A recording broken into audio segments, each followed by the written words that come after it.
Here comes Elastigirl, stretching her arms, Elastigirl. No one's beyond her reach.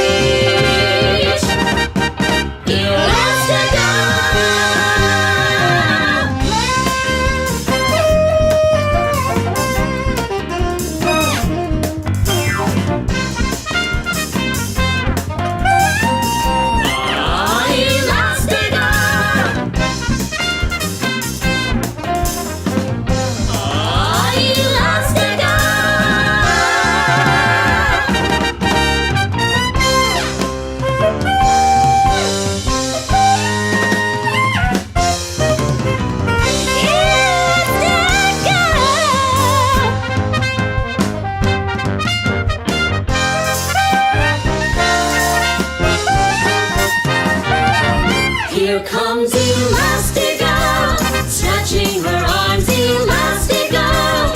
No one's beyond her reach. Oh,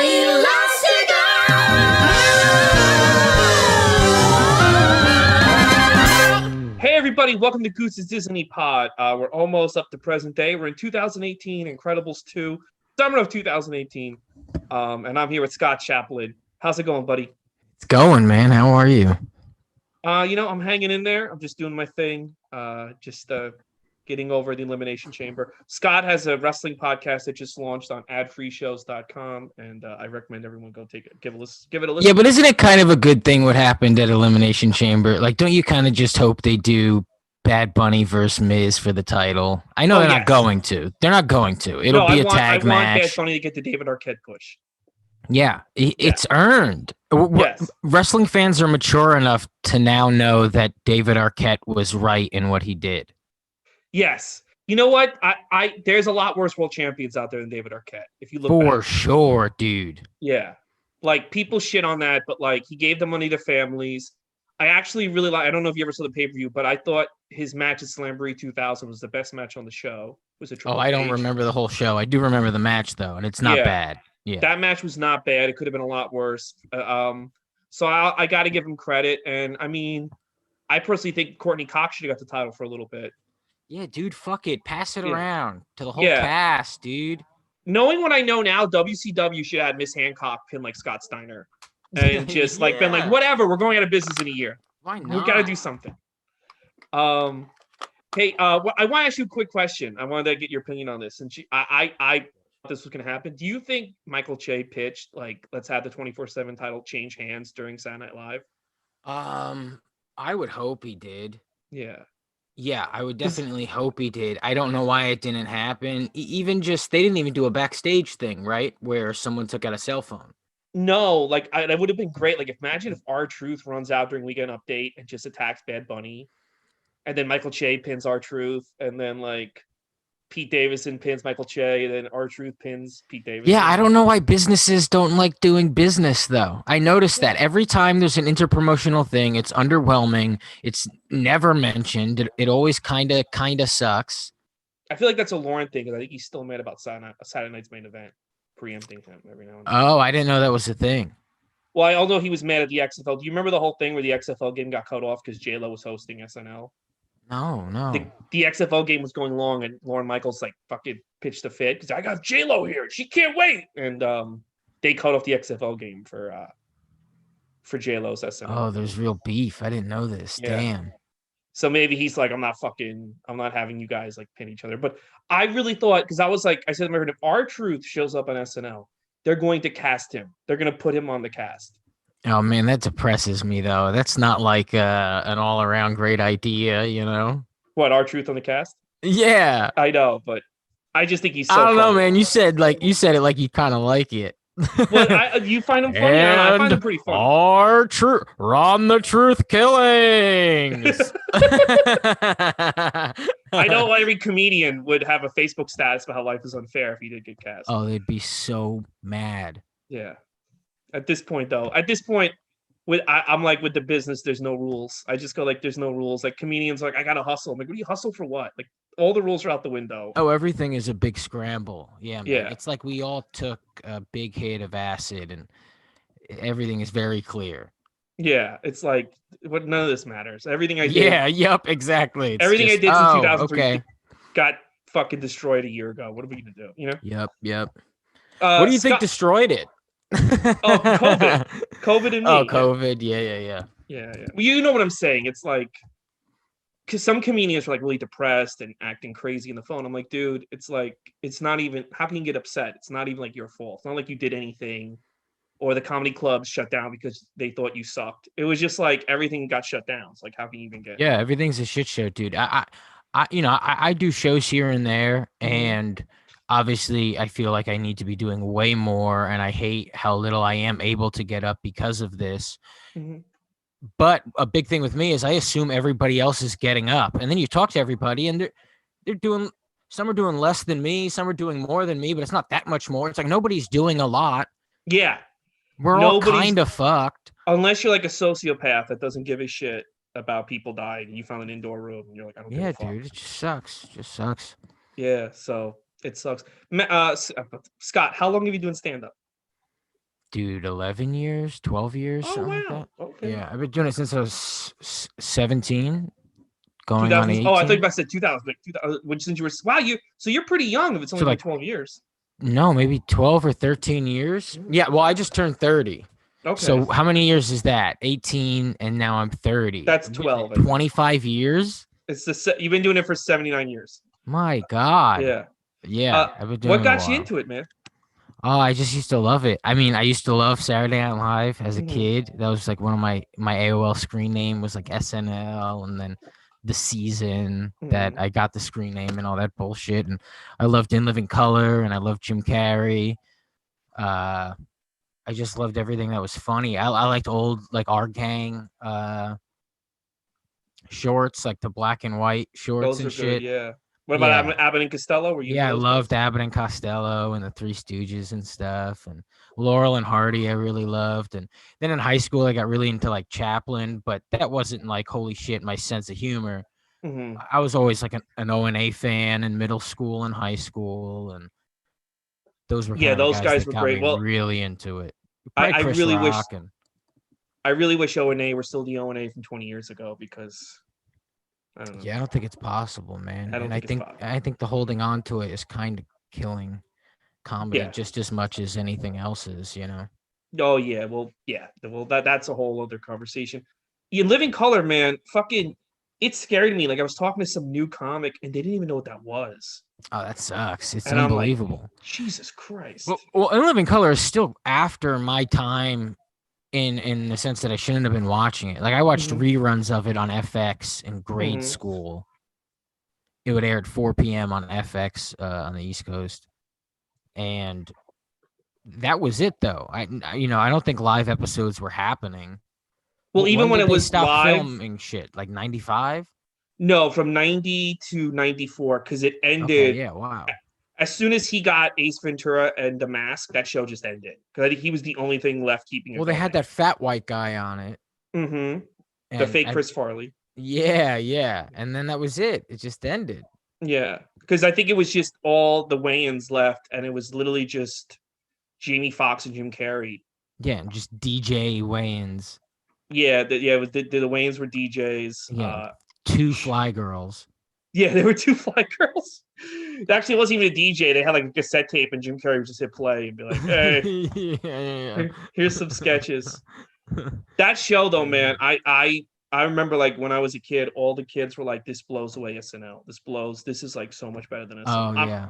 I'm so surprised that didn't last for like at least like 10 to 20 years. No, it's insane. I don't know why. I mean, I guess because there was no like well, it should have been Keenan Ivory Wayne should have like maintained the Mm-hmm. the core, but once he left, it's just over, you know. Yeah, just kind of fell Once you apart. don't have legacy, it's irrelevant. Like your sketch show. That's the thing about SNL is you can't even cancel it if you want to because Mm-hmm. there's this weird legacy of it. Now it's all of a sudden a part of America. Yeah, and I think even if no one in America cared, Lorne Michaels has such a grip on NBC, he's not letting you cancel it. He's like, Yeah, yeah. there's something. I think he's a good man though. I don't think he's a bad man. No, I don't think he's a bad man. I just don't think he would. I think he has such a say at NBC that it's just like, no, we're not canceling that. You Yeah, know? yeah. Yeah. Well, they were going to for a minute, right? Those were the two shows constantly that people were like, is it going to get canceled and can you cancel it? And it was SNL and America's Most Wanted. Well, they're bringing America's Most Wanted back. Holy shit. Yeah. There we go. You know what they're going to do, man? You know, that's conspiracy, dude. They're going to show a bunch of white nationalists to make us fear Trump supporters. Have you seen these men? They were last the Capitol building. Yes, exactly. Oh man, that's fucking hilarious. Scott, what was your childhood like? Like, did you what cartoons were you into? What like TV shows and stuff? Okay. So if we start from what I recall, Batman the Animated Series, Mighty Morphin Power Rangers. Yeah. Okay. Batman was dope. Mighty Morphin Power Rangers was a little bit after my time, but I love Batman.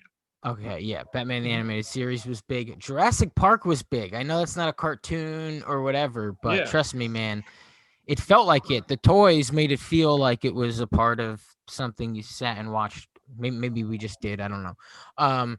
And then, dude, Gargoyles. I was big on Gargoyles, but then it was Hey Arnold, Rugrats, and that was the core. That's what I identify as my childhood is Nickelodeon shows from then. Even like Cat Dog is a little past what I loved. I like it. I like Cat Dog and Rocket Power and stuff, but it's a moment past my real fandom of cartoons, and that was like Doug and Rugrats. Oh yeah, Rocko's Modern Life I think holds up better than Rocko's Modern Life. Hey Arnold still holds up. I'll watch that sometimes. Yeah, Hey Arnold. I love Muppet Babies, dude. I loved Muppet Babies growing up. I liked Recess. No, I did not watch the Muppet Show. Okay, you got to get on that. It's on Disney Plus now. So. Yeah.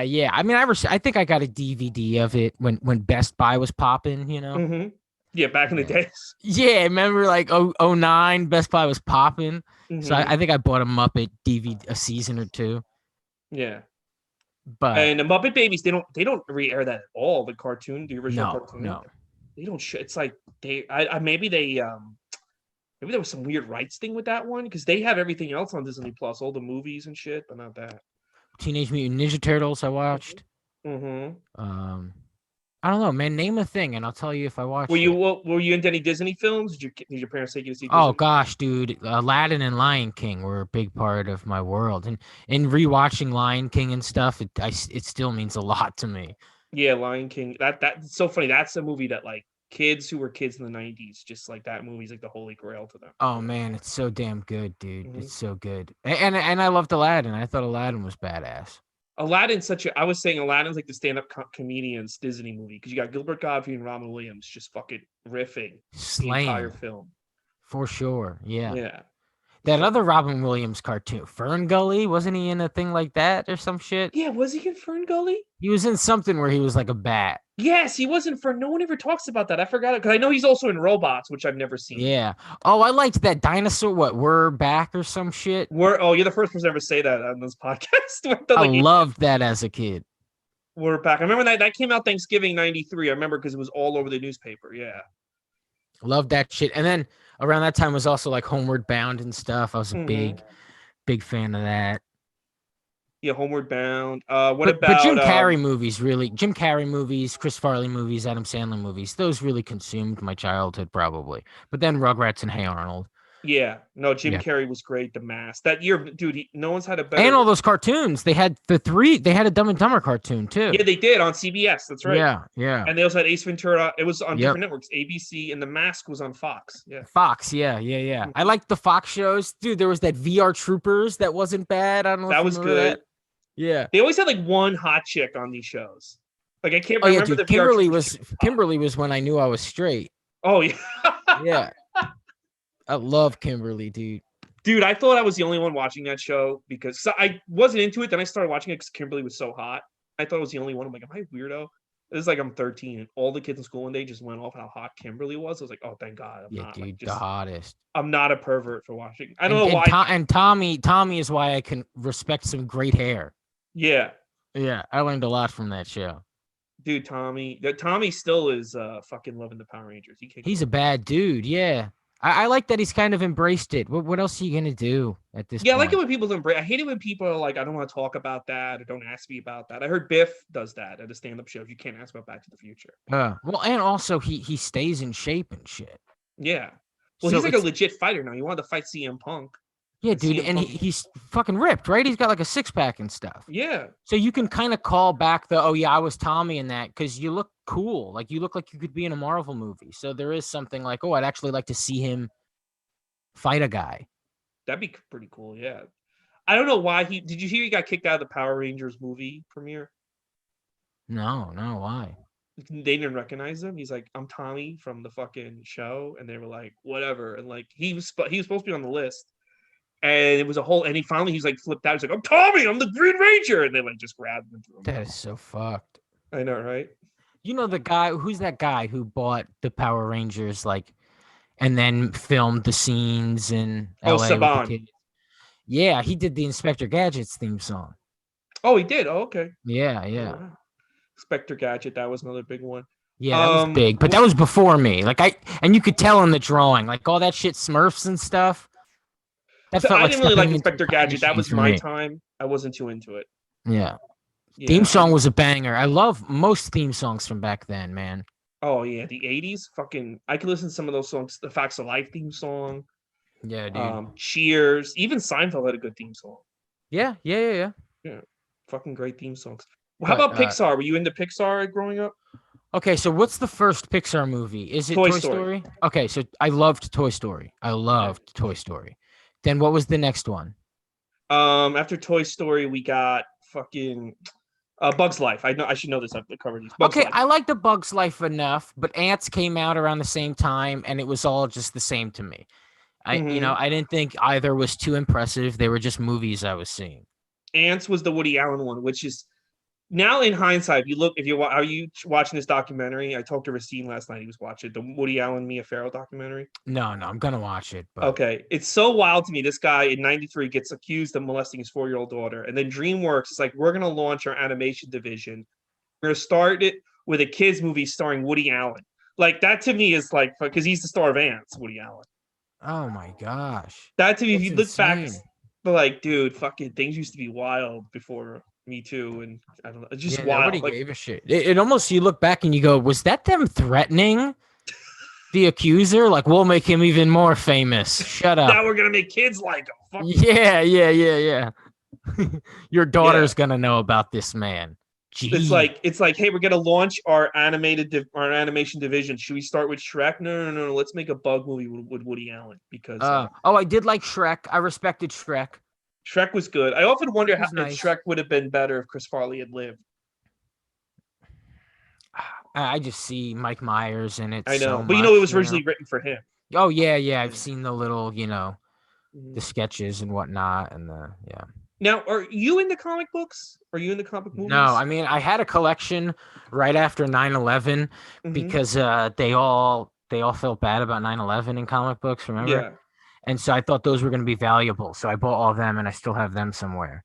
Actually, the black cover of Spider-Man I have that. Is valuable. I saw it at a store for like $55 or something, and I was like, oh, thank God I bought that. Yeah, I have that one. I remember that. That's when everyone was like, where were you? Yeah, and they had like Dr. Doom crying, and it's like, dude, there's an issue. They help. Yeah.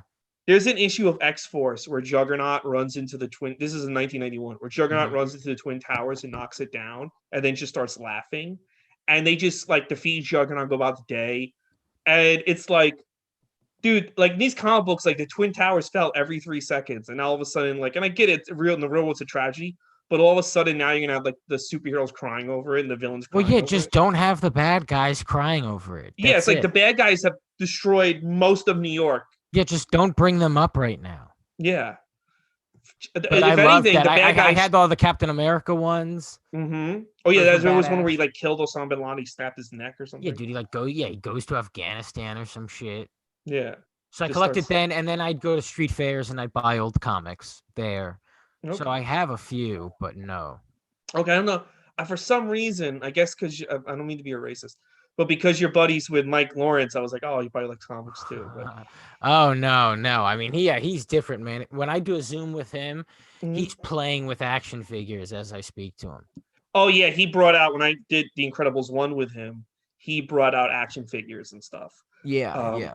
Which was what. And so. Had you seen Incredibles 2 before I asked you to cover it? I did. I saw it in theaters. And what'd you think? What do you think of it?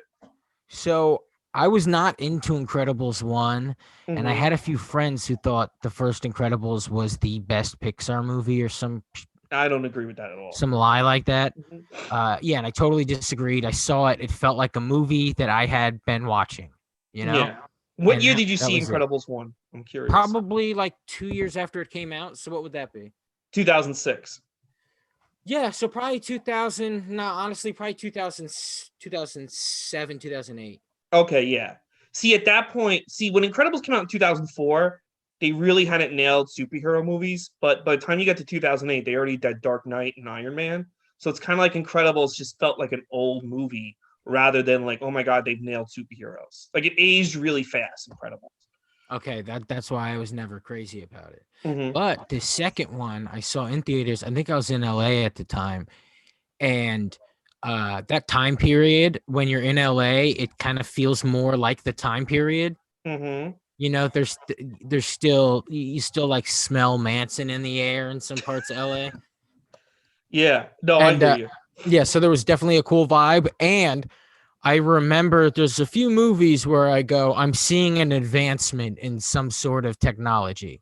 Mm-hmm. And I remember the first or second fight scene, in the motorcycle fight scene, when With she the does the train? motorcycle stage train thing. Mm-hmm. I remember going, wow, I'm seeing something that is very advanced in creating.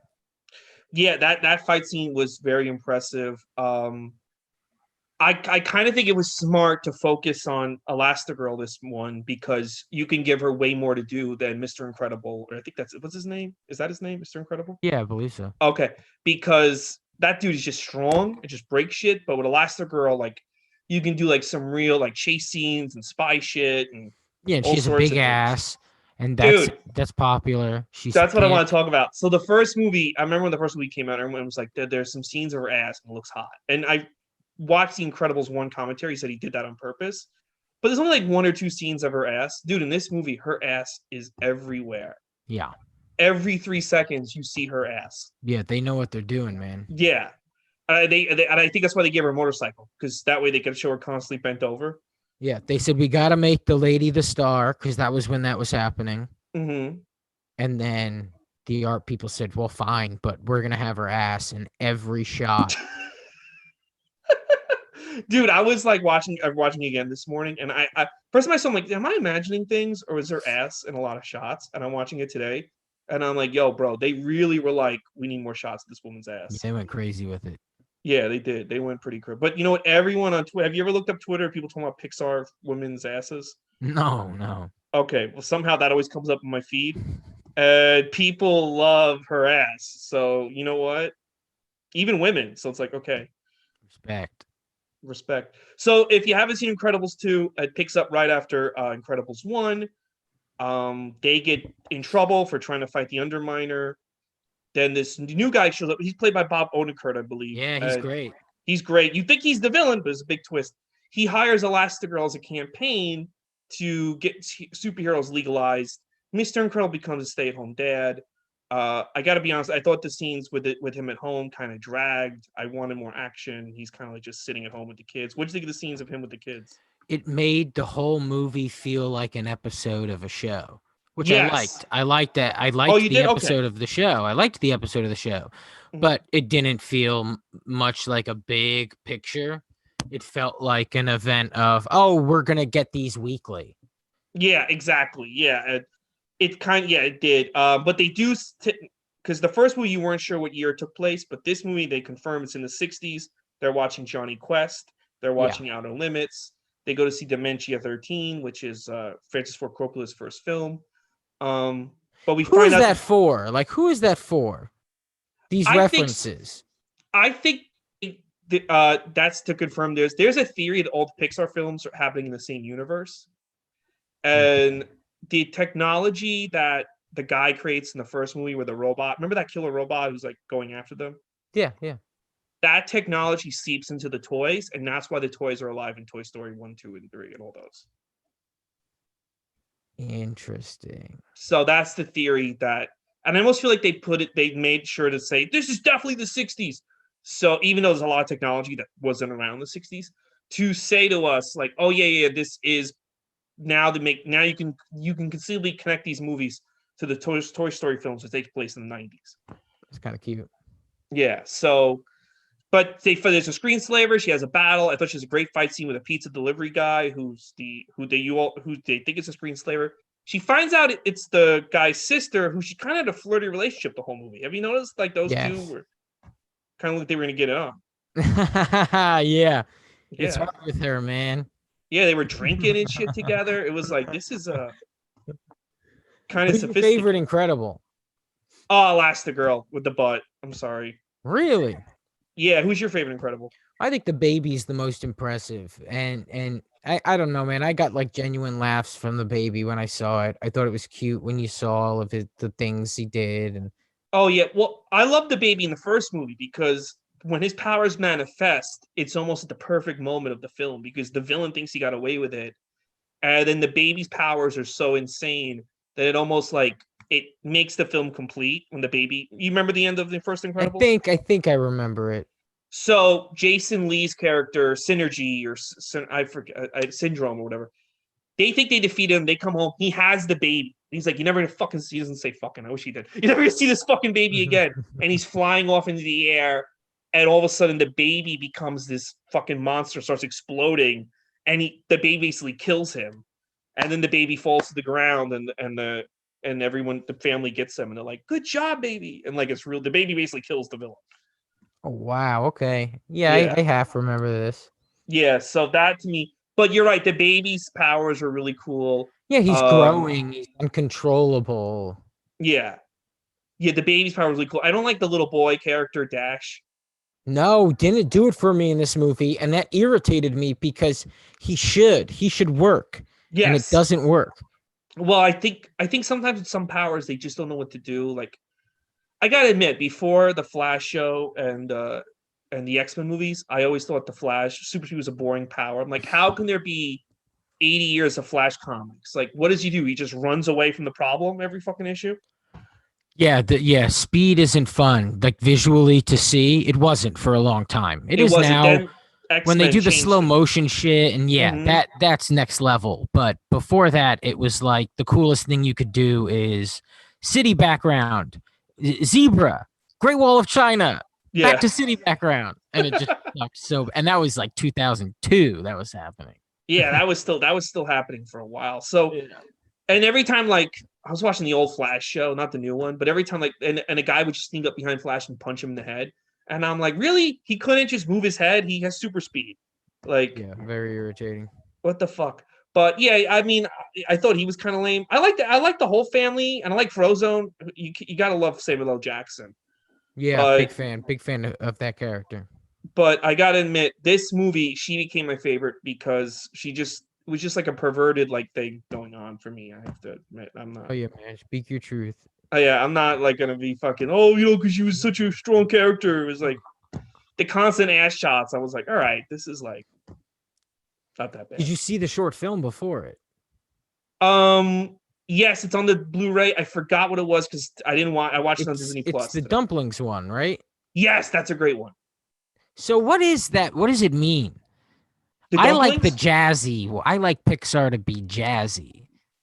Well, they always put an experimental short before their films, and I think they do that to kind of test out new people on the staff. That's cool. I kind of like that. And if you pass, I think they move you up to like making like Soul and shit. By the way, have you seen Soul? Yeah, I did. I dozed off during it. Okay. But it was nice. It was nice. Mm-hmm. I know a lot of people were very affected by it. It didn't happen for what I saw. Yeah, not really for me. I kind of like the idea of this guy because I think we can all relate as comedians and artists. This guy's waited his whole life for his big break. He's about to get it, and then he dies, and he has to fight back to the earth to get his big break again. And I kind of just wanted to focus on that because that to me, when I saw the show, that to me got very emotional. He's like trying to convince the spirit world, like my dream is worth fighting for. What I'm trying to accomplish in my life, it's worth fighting. I'm going to fight God and heaven to get what I want. And I think that's how I think that's how you feel about stand-up, how I feel about stand-up. You know what I mean? Like we're gonna keep fighting till the day we die and probably beyond to do stand-up and to pursue like what we want to do. And then fucking Tina Fey showed up and it was like, dude, like I just want this guy to fight for his dream. I don't give a shit about. No offense, I'm sure she's a very nice woman. I don't give a shit about Tina Fey's character. You know? Yeah. Yeah. I'm trying to think, like Pixar movies were also for the longest time the most emotional movies I was watching. Yeah. And everything else was just kind of, oh, this is cool, this is interesting, this is Goodfellas, well directed, whatever. But actually, someone who doesn't go to therapy or anything, Pixar was, it always felt like therapy. You go to it, and it's the simplest ideas, but if you're not cracking yourself open, it's like very upsetting. And it always impressed me. But then just this last year, I started watching some animes, and I go, oh, Pixar's for fucking dummies. Oh, what animes are you watching? Because I'm really not that into anime. I should get more into I it. watched Demon Slayer. I really liked it. I watched Attack on Titan, and I'm still watching it. Mhm. There's new episodes every Sunday now, I guess. That I've been How watching. about the one that people say is like life changing is Neon Evangeline? No, I don't know about this, but I'll That's watch on the hell out of it, Netflix. dude. I watched like 2 episodes, and it's a very weird show. It's like this boy who can control a mecha, and then like he has like a panic attack, and he goes to live with this young girl. And did I'm you not- like it? I did the 2 episodes I was into, and then the pandemic hit, and I kind of just stopped watching it. It's weird. Like when the pandemic hit, I was like, I'm gonna watch everything I've ever wanted to watch, and I really Yeah. haven't. No. Oh, dude, I've stared into space for most of the time. Yes, me too. Yes. And then, dude, I've watched one season of The Bachelor. I used to hate cooking shows. I watch cooking shows now. There's a numbing to it, I can't watch anything that's too triggering or too like. I don't even think I've ever used the word triggering until right now. Jesus. Very fragile in this pandemic. Well, you know what I was doing, and it only started when the Black Lives Matter thing started, and Trump was gassing everybody and shit. Which I can't believe is a sentence I'm saying out loud. When Trump was gassing, but I started doom scrolling Twitter, so I would like just be in the silence of my living room, scrolling Twitter, reading like 'cause everyone on Twitter. No one tweets like no one's ever even keel on Twitter. It's either the end of the world or everyone's a pussy piece of shit and get over it. There's no one being like, hey, you know what? I know this is, but we'll make it through it. So it's just doom scrolling, like the United States is doomed. There's gonna be a second world war, and I found myself doing that a lot. And I basically had to like stop doing that. Yeah, it eats you up. You start believing in it. Yeah, you go on there like tell jokes and get followers, and then you just some comedian will like that hates Legion of Skanks will retweet some politician who's like, according to my data, the United States will be a wasteland by October, and you read his thread, and you're just like, oh, I'm gonna blow my brains out. Why am I even looking at this? I just want to tweet a joke. Yeah, there's all this horseshit beef that nobody should be paying attention to, but they do. Yeah. Then the comedians start to beef with each other. It's become pro wrestling. People, fans of comedy, like to know all the backstage dirt now. But there really isn't that much backstage dirt. I think no, there isn't. That's why it's all manufactured and uncomfortable for the most part. I know, yeah. And then because if you ever like, one time someone made a vague status about me, and I literally just called them up. I'm like, is this about me? And they're like, yeah. And I'm like, why don't you just tell me to my face? And they were hilarious. like, oh, I'll just take it down. I'm like, yeah. And I'm like, all right, all you have to do is say this bothers me about you and that bothers me about you, and I'll fix it. Okay, yeah, you're right. And it was just like it got handled in 3 seconds. No, dude, it's truly insane. People are not they're not grown-ups. They don't know how shit works. Very embarrassed for a lot of people. Yeah, I found myself doom scrolling Twitter. I don't know if you found yourself doing that. Or Facebook hell yeah, dude. I still do it sometimes. Yeah. And that was my excuse to continue doom scrolling because I'm like, I'm finding out about the world. This is the news. I felt like I was studying, like I was in college or something. Oh, well, when the protests and stuff were happening, and there were like people also, there was like riots and stuff happening within the protests, I'd be like, oh no, I'm finding out like about fucking, the resistance. And it's just like, who even knows if those videos were real? Not looking back, you know what I mean? Oh, dude, but it's fucking it's wild. But rough. What was your favorite scene in Incredibles 2? Was it the train fight scene? Yes, I think so. Okay. Let me think, though. I loved the ending with the baby when he knocks off the glasses and then she starts freeing everybody. I love moments like that. Heartwarming. I like the final battle between Elastigirl and the evil villain in the cockpit of the plane. Yeah, awesome. She had a cool moveset too. Yeah, and I don't know, there was this weird vibe where like they were like kind of like hot for each other, but like they wouldn't explicitly say it because it was a kids movie. Yeah, I was not crazy about the twist that she was the Yeah, bad guy. I kind of wanted like there to be another twist. Like I didn't really want the two siblings to be the villains. Yeah, it didn't feel complete. No. And again, it made it feel like an episode of a show. Yeah, that was my only thing about this movie is that it didn't feel they took 14 years and I'm like it's fine, but I feel like you just wanted to wait 14 years so you can make Miss Elastigirl really, really hot for people on Tumblr, rather than like you had some incredible story that you needed 14 years to come up with. Well, I like when you can get a movie that just feels like here's another adventure with this person. Yeah. I think that's why I like Indiana Jones so much, is because it just feels like another comic you just bought or something. What about part 4? Yes, I liked it. I liked it a lot with Shia LaBeouf. I liked it, dude.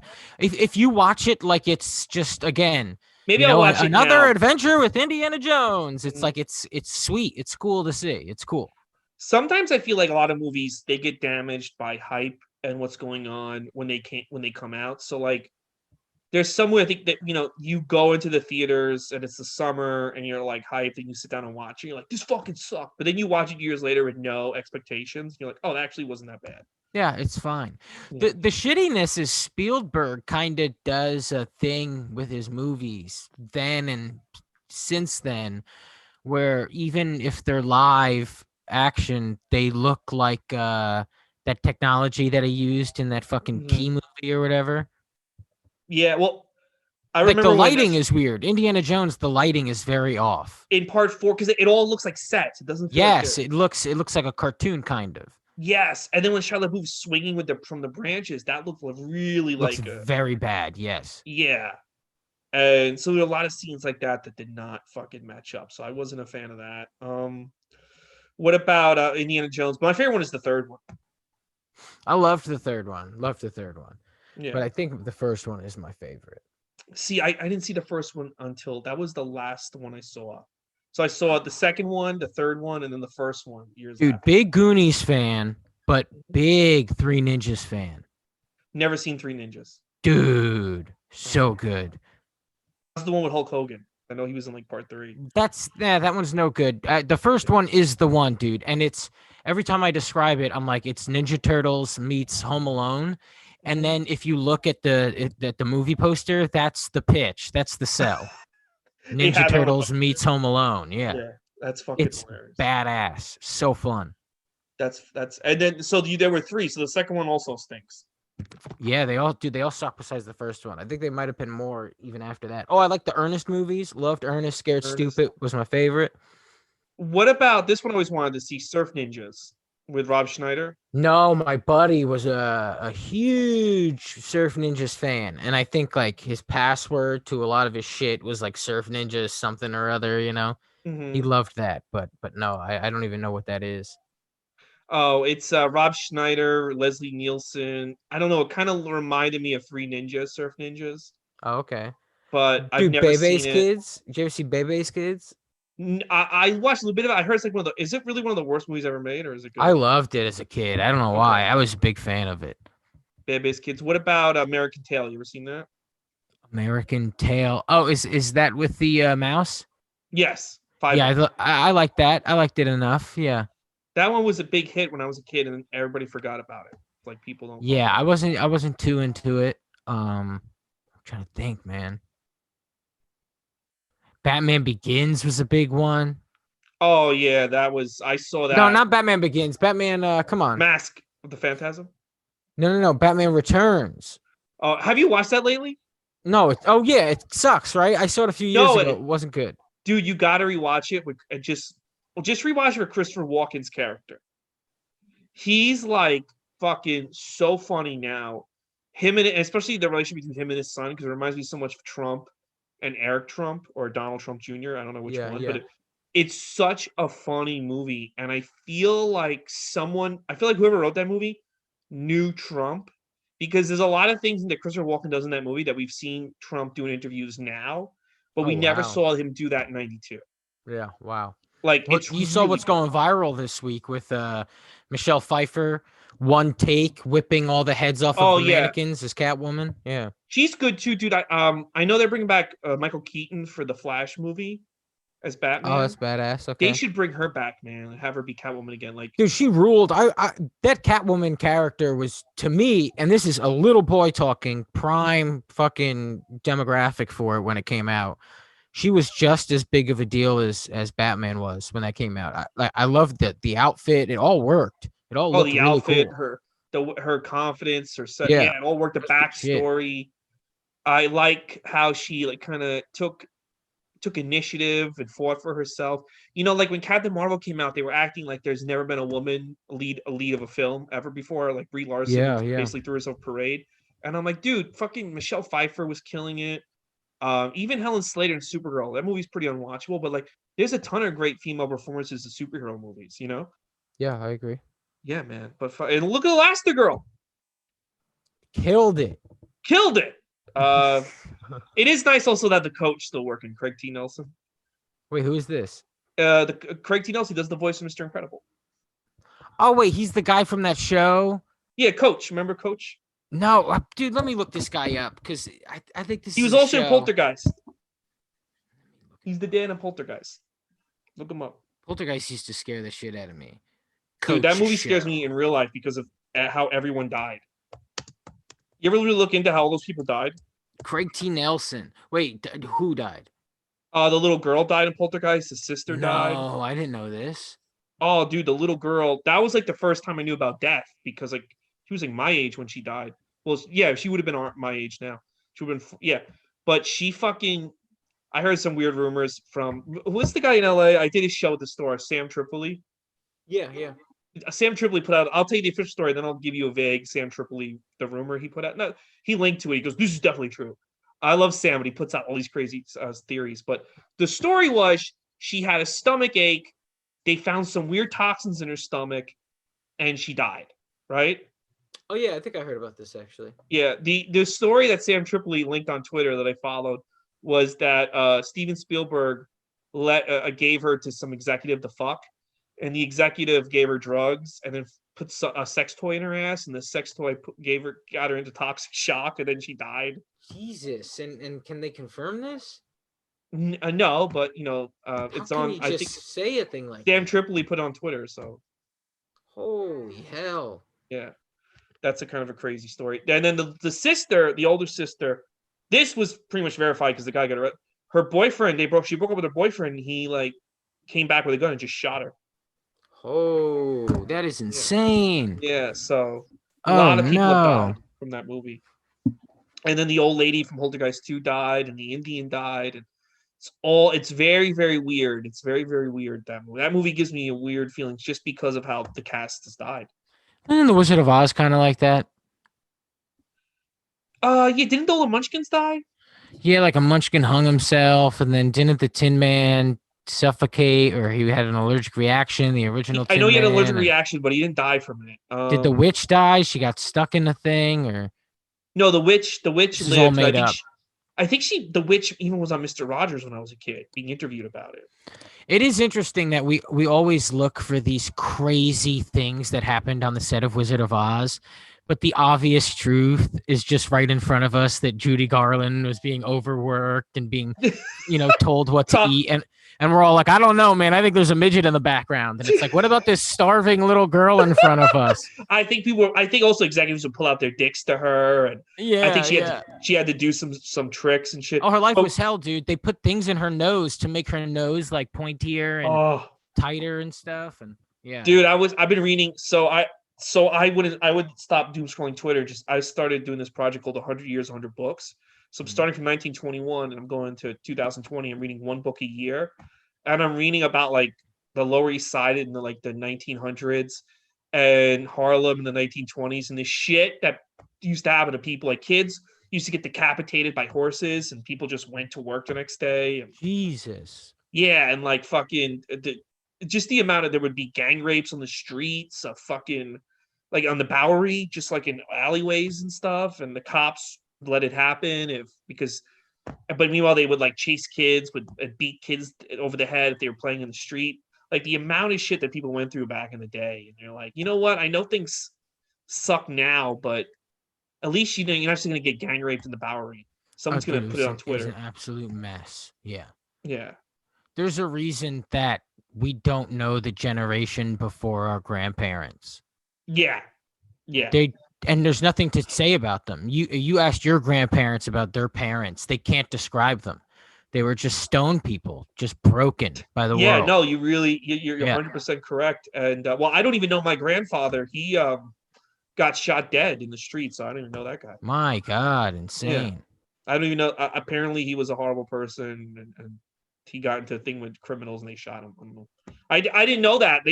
I didn't know he got shot until a year ago. So how'd you find out a thing like that? well, I needed when my dad was dying. I needed to get his birth certificate, but my dad was from Mexico. The Mexican government needed my father's name, and nobody knew it because I found that he had a different dad than his siblings. And then they were like, I'm like, what happened to him? And they're like, I think he got shot. And like, yeah, he basically was like a criminal. He would like go around and like rob banks and shit and rob towns. And that's pretty badass, dude. Yeah, like so. I was like, all right, well, I got criminal blood in me. That's pretty sweet. My grandfather killed a guy drunk driving. Oh, okay. Yeah, so that's something. That's something. Oh, okay. What? Yeah, it's not like mafia criminal, but there's definitely criminal there, Yeah. But see, my grandfather meant it. I know your grandfather probably did it by accident. Yeah, it was a total accident. Yeah, my grandfather, if he hit the guy, he would have been like, and that's what you get. I found newspaper clippings of it a few years ago. I never knew it. And then I found newspaper clippings in their basement about, him killing a guy. Dude, isn't it wild? Like, I'll reveal something else because I don't really talk to my white side of the family anymore. But when my mom died, I found out that like my uncle fucked his daughter, who was like my mom's cousin, and like my grandfather had to my white grandfather had to like pull her out, and he had to like yell at her dad like, you can't do that. And then like everyone made up, and I'm like, Dad, they just made up. He goes, what do you want from these white people? This after my mom died, and I was like, holy shit, because I used to hang out with that uncle and stuff, and I was like, why'd you let me hang out with this guy if he fucked his daughter? Unreal. Yeah. Wow. Yeah. Holy and my shit. dad was like, these fucking white people. And I was like, I guess, he was a Mexican in the 60s and 70s. If white families are weird. I think you know that. You just go, that's strange for sure. Yeah. So anyway, that's hey, this Incredibles podcast took a dark turn, but it's just called Incredibles 2, right? There's not like a tag. No, there's no tag. I don't like that. I don't like that. And I remember when this was coming out, me thinking it was a money grab, like the Cars movies. Mm-hmm. I was never crazy about these things. It was good. Again, it was cool, but I don't think I'd ever, rewatch this or anything. Yeah. But the other problem with the Incredibles movies is, I hate to say this, they're way too long. Yeah, they're long as hell. They're like 2 hours long, bro. And I'm like, dude, I think cartoon movies and comedies need to be a tight 90 minutes. Yeah. I also think this is a big problem with comedy movies now, especially with, and I know like Mike works with them and stuff, Judd Apatow movies. I just think like you need to pare it down, like have you seen King of Staten Island? No. I want to see it because I love Ricky Velez and Mike Vecchione, and Pete Davidson's always been cool with me. But like I look at the runtime, I'm like, dude, just make it 100 minutes. You know what I'm saying? Like, I know, but I'll watch the fuck out of a show. I know, but like I feel like a show, there's breaks. So like you're watching, shows also satisfy you within that short period of time. Yeah, constantly, so like if you're watching 10 episodes of The Office, there's a break that says like this part of The Office is done. You can walk away if you want, but here's more Office. Yeah. It's not like here's like a 5-hour story within the universe of The Office or Facts. Yeah, I'm not crazy about it, especially because the riffing isn't really that great. Where?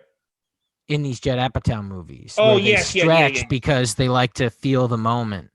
Yes. Well, yes. Well, it's cool. It's cool in 2 movies because it feels like a new thing, and then it's just obnoxious. Yeah, it's like, dude, like all the best comedies from the 80s are 90 minutes. Get in, get out. Like, yeah. The moment you like are like tired of laughing, that's when the movie should end. Yep. Don't fucking Braveheart it, dude. Yeah, like I mean, the thing I learned especially when I was doing the show at Caroline's is those shows would go 2-3 hours, and like you really can have. And when I return to like shows, I'm gonna be like, hey, my shows have to be 90 minutes. Like get up. 'Cause people, you know what people? The other thing too, when a show's 90 minutes, people want to come back. Yeah. Yep. If you give them a show 2 hours, 3 hours, they don't see that like, oh, I got a great deal. I got a free show that was 3 hours long. They're like, I don't want to see comedy again for like 3 years. Yep. Yeah, so that's how I feel. But yeah, this movie was way too long, I thought. It was. I agree with you. Yeah. Um, Scott, whatchamacallit? So now, do you live? Because I just want to ask you this question: do you live with Khalees still? yes, in Jersey City. Yeah. And We is her just got daughter a new place? is her daughter into cartoons? She was for a while. She was real into Steven Universe and Okay. stuff. Before that, like Adventure Time. But Okay. now Attack on Titan. Okay. So shows like I that. forget, Yeah. dude. I always forget. You know, she watched Naruto and all that shit. Oh wow, dude. You know what I always forget? Because like I met Khalees in 2007. Yeah. No, 2006. Fuck. And she had a baby. She had a baby. I was a sophomore in high school, I think. Holy shit. Dude, I met Mike Lawrence at her show, Michael Che, and Andrew Schultz used to bark for her. Yeah. And I got close with Andrew Schultz during that time. But I always picture her kid being like still like 4 years old because of her act. 14. Like fan of shit, good that's shit. fucking Like has opinions that differ from mine, and I have to like get defensive of the shit I like. Dude, that is wild. Oh Yeah. Time Good is a stuff, bitch. dude. I know. You know what she's into? Dude, did you ever get into Dungeons and Dragons? No. Dude, people love it now because they do these live On there's Zoom. a whole group. No, on do you know Twitch. about this? Yeah, this whole group of people that do them that are wildly famous. Well, Joe Montagla started it, the guy from True Blood. Okay. And he's a big muscular guy. Have you ever him? Yeah, I know who that dude is. I don't know He plays anything about Deathstroke. it, but it's huge. It's a huge fucking deal. And she's like subscribed to it and stuff. She pays $5 a month to get access to it early and watch it. It's like, all right, whatever. Oh, she doesn't play. She just watches. No, yeah, just watches it. Yeah. Dude, fucking where did you grow up? Jersey. Okay, I grew up in New York City, and I gotta tell you, if I walked into anywhere and said, "Let's play Dungeons and Dragons," oh, it would be game over, dude. I would got my ass beat, dude. It was like it was not even an option, but it was so not an option. I didn't even want to do it. Like I was like, this is fucking stupid. Yeah, that was everything. Yeah, dude, there was so many like things like the minute someone pulled out a thing with dice and like you have to count the points, you would just be like, you fucking nerd. You just I knew kids who play, but I didn't sit with them or anything, but I knew they existed. The Magic the Gathering was real big for those specific kids who liked it. Mm-hmm. I remember seeing a lot of that. Pokemon was big, obviously, in grade school. Pokemon was the first thing I saw people my age getting into kind of like a nerdy game. Yeah. That was the first thing. Even Magic. Dude, it's wild to me. Like, if you brought up to a girl, I play Magic back in like 99, you might as well just chop off your dick right in front of her. Oh, for sure, dude. And now, like, I see dudes playing Magic with the girls. And I'm like, how did this happen? I don't understand. Like, yeah. But Pokemon, were you actively catching them all? No. In fact, I didn't play a Pokemon game until 2015. Okay. Oh, wow. Okay. Yeah. Because when I was growing up, it was I knew kids who had binders who were trying to catch them all. That was like a lot of my childhood was that sped up version of toys in the 80s, where I feel like Cabbage Patch Kids were a big desired thing, but for a minute, for a while. Whereas in the 90s, everything was rapid and there was a lot of them. Yes. So it was like, how many Pound Puppies can you collect? What, fucking 6? But then in the 90s, it was like Beanie Babies and there was 200, or Pokemon and there was however the hell many. There was so many you had to collect. Well, like, yeah, I got back into toys around the time my mom died, 2015. And fucking now I just feel like it's so hard to like casually buy toys because you're like, oh, that series of X-Men look cool. All right, there's these 5 X-Men, then there's 6 exclusive ones that are at Walmart, one's at Target, one's at Box Lunch, one's at a store that's only in Montana, and they're open between 6 a.m. and 10 a.m.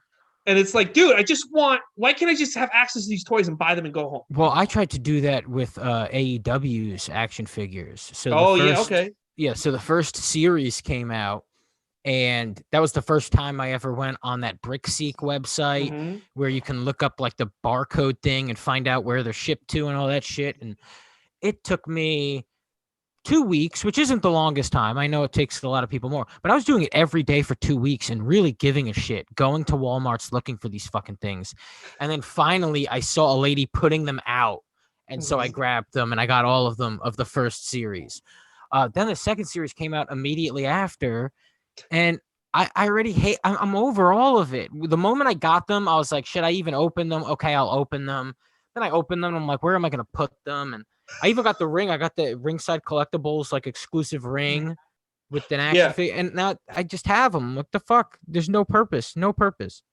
Yeah, I used to, because the Ringside Collectible guy did the show at Caroline. So they used to hook me up with figures. And I loved them. I started buying them on my own. And then it just became too much. Although, again, this is one of the reasons I started buying figures. When my mom died, I quit Caroline's to become a full-time comedian. I stopped being the manager there. You know, I got the Monday show back. But I'm like, how am I going to make money? I started selling figures. And dude, I was making more money selling figures than I did working full time. And I said to my dad, the biggest mistake, because when I was like 12, 13, they were like, no more figures. Like, yeah, you're right. I'm going to read books. And I said, the biggest mistake I ever made was not buying figures. I should have bought figures this whole time. Wow. Yeah. So that's why I buy them now. If I see something that I know is rare and it's on a store sitting there, I'll grab it. It's almost like gambling to me. Like, all right, this might be worth a ton of money down the road, but if not, it looks cool in my house. Okay. Is there anything you need to keep? You have it, and it's got to be yours forever. Yeah, the Stay Puft Marshmallow Man. And there's a Fozzie Bear figure that my mom bought me. My Star Wars figures that my mom bought me, the original series. The Hulk Hogan LGN, which I'm looking at right now. Okay, I have that. I believe I have that. Yeah, there's a few things. Most of it's from my childhood, but like, I have some newer figures that I have a Macho Man that I'll definitely sell. Oh, actually, my friend for my 40th birthday bought me a WWE Championship, but they'll probably never get rid of that. So that's pretty badass. Yeah. Yeah, we used to. Dude, have you been to a lot of wrestling events? Or a ton. Yeah. Dude, me and him used to go, and we'd always see like this big fat fucking loser with a hot chick, and the hot chick would be carrying the guy's belt. I'm like, how did this guy get a girl that hot? Like, I can't fucking. I'm just not getting. And he goes like, you need a belt. You need a belt. So for my birthday, he said, here's your belt. Now you get a hot girlfriend. Oh, that's fantastic. Yeah. Yeah, those dudes slay, man. Dude, some of those dudes, like, same thing at ringside, there'd be like these fucking fat guys with bags of shit for Sasha Banks to sign, and they'd have like a really cute girl holding their stuff. And I'm like, how? I don't know why I'm just always like, I feel like nerd stuff is such a cock block, but it was when I was growing up. How the fuck did you convince this woman to carry bags of Sasha Banks merchandise? Yeah, it's very strange because you act like a hustler the whole time. Yeah, I guess you act like it's cool. Like, nah, I'm going to sell these on eBay. We're going to buy. Yeah, exactly. Like, this is what I do. Yeah. Like, well, he's got a motorcycle. I mean, he's working on it. He's fixing it up. Yeah, no, it's fucking wild. So, but yeah, anyway, back to Incredibles. This is a very free-flowing Disney podcast. I don't know if Yes. Okay, back to Incredibles 2. Would you recommend that a parent shows it to kids? What do you think? Yeah, a parent should show it to a kid. Yeah, but should a parent watch it on their own? Probably not. Also, like, a kid might get bored, especially kids have such short attention span. For sure. It's elevator music.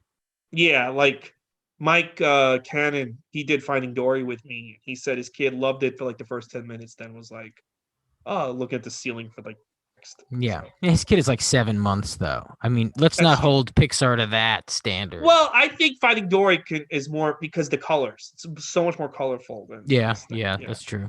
And I think kids like, well, I know kids like colors. I like colors. I still like colors, actually. Anyway, yeah, dude. Scott, where can people find you on social media? Scott_Chaplain on Instagram and Twitter. And then also listen to my podcast, Garbage Days with Brendan Sagalow, and my other podcast, Russell Roast, with Mike Lawrence, Dan St. Germain, and Robert Karpelis. How is Garbage Days going? I forgot you had that, brother. I love it, man. I really do love it. I mean, I wish more people listened, but it's one of my favorite things in the world. Dude, for sure. like, I fucking... My Disney podcast I'm putting out. I don't have the huge listenership I did, but once I start going to Tumblr, I have a pretty good fan base, and it's just like, you know what? I know I'm putting out good content, and I know eventually people are going to discover it. I think the key is just being consistent every week. Yeah, hell yeah. The minute like you kind of be like, I'm not putting out anything for the next 2 weeks, we're taking a break, you're going to lose what you're building. But if you just keep building it, people will show up. So yeah, you're right. But I know it is tough. It is tough. You're like, I'm doing such good shit. Why isn't Absolutely. Guys, if you enjoyed this podcast, I've had a whole season of Pixar episodes, including The Incredibles 1 with Mike Lawrence, Scott's co-host. And we also have done a season 1 with all the Disney films. Please subscribe to me, Disney Pod on iTunes. And also follow us on Twitter and Instagram. Well, follow me, first of all. I'm a funny guy. At Ray Goots. And follow the podcast, Goots' Disney Pod. Scott, thank you so much for joining us. Thank you, man. Peace. Guys, next week, Ryan Reese, Toy Story 4. Don't get your panties too excited, but it's going to be huge. All right, see you then.